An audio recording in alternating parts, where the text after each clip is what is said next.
Luck அதிர்ஷ்டம் எல்லாமே போய் நமக்கு நடக்கிற வரைக்கும் மூஞ்சி பத்தி அவனுக்கு பழைய 5 காசு மாதிரி.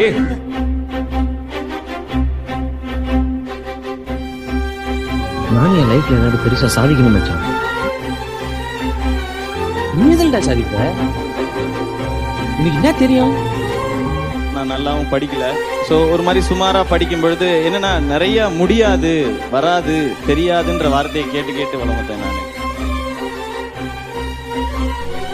அப்ப விட்டுட்டேன். இப்ப தோணுது ஜெயிக்கணும்னு. முடியாதா கோச்? அப்ப நாங்கெல்லாம் வேஸ்டா? எங்களெல்லாம் ஜெயிக்கவே முடியாதா?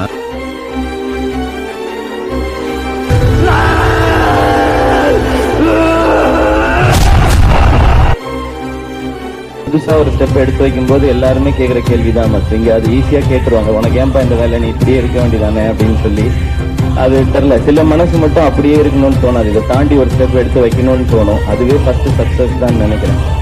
இந்த உலகத்துல முடியாதுன்னு எதுவுமே கிடையாதுடா. நல்லா பெர்ஃபார்ம் பண்ணா யாரையும் ஜெயிக்கலாம். இங்க திறமை இல்லாத மனுஷங்களே கிடையாது.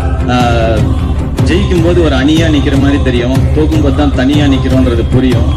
ஆனா தோக்குறதோ இல்ல தனியா நிக்கிறதோ பிரச்சனை இல்ல, நிக்கிறோன்றதுதான் பிரச்சனை. நான் நிக்கிறேன்.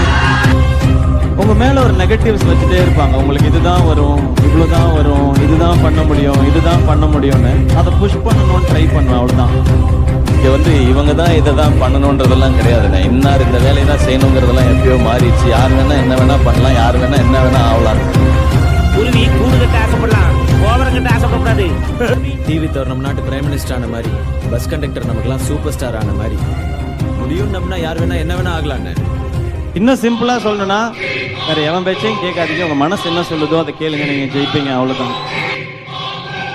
நம்மளால முடியும் நாம நம்புற வரைக்கும் நமக்கு தோல்வியே கிடையாது. ஹார்ட் ஒர்க் இல்லாம இங்க சான்ஸே கிடையாது. யாரு இங்க லைஃப்ல முன்னேறி